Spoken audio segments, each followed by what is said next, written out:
Mariano, ang hari ng live selling ng Barangay 143. Bago mag-umpisa ang event ni Ani ay chinek niya muna kung nakaredy na lahat na siya pa talaga ang nagayos sa table ng mga tiyo.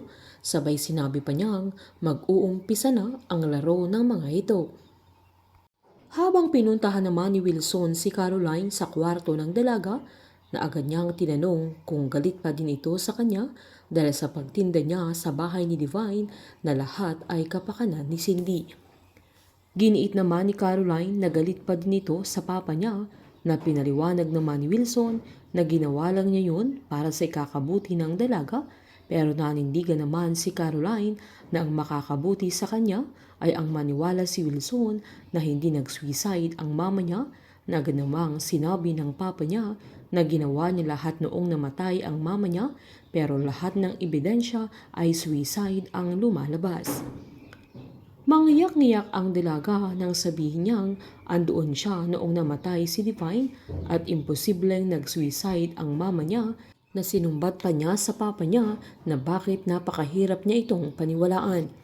Sinaad naman ni Wilson na alam niyang madami siyang pagkukulang sa kanya, pero ngayong bababa na siya bilang CEO ng GLC ay mas marami na siyang oras para sa kanya.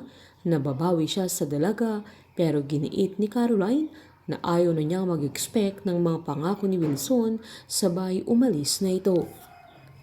Nang lalabas na si Caroline ay nakita niya si Bettina na sakto namang nilapitan ni Charleston upang suyuin ito, pero sinumbat ng dalaga na huwag niyang subukang makipagayos sa kanya dahil hindi mangyayari ang bagay na yun. Sabay tinulak pa niya ang aya niya at sinuntok-suntok sa dibdib niya. Sinumbat niyang sobra siyang nasasaktan dahil magkapatid mismo sila, na pinoprotektahan sana siya ng aya niya pero siya mismo ang sumira sa buhay niya. Pinaliwanag naman ni Charleston na binayaran niya si Liv na akitin niya si Edward para protektahan niya si Bettina dahil masamang tao ang fiancé niya, na pilit pinaglalaman ni Bettina na hindi niya alam na yung kumpanya lang ang habol ni Edward sa kanya at hindi siya mahal ng binata. Sabay sinumbat ng aya niya na huwag niyang isisi sa kanya ang pagkamatay ni Edward dahil alam niyang nasa labas lang yung talagang killer, na maging siya ay hindi niya kilala, na kailangan nilang mahuli dahil nakakaladkad sa iskandalo ang pamilya nila. Pagkaalis ni Bettina ay nilapitan naman ni Caroline si Charleston at sinabi niyang napakinggan niya lahat ng usapan nila ni Bettina na pumunta si Liv sa kondo ni Edward noong araw na namatay siya, sabay nakiusap sa aya niya na kung may alam siya ay sabihin na niya ang lahat para sa katahimikan ng isip niya. Pinaliwanag naman ni Charleston na hindi siya ang nagpapatay kay Edward at hindi si Liv ang lumason sa binata.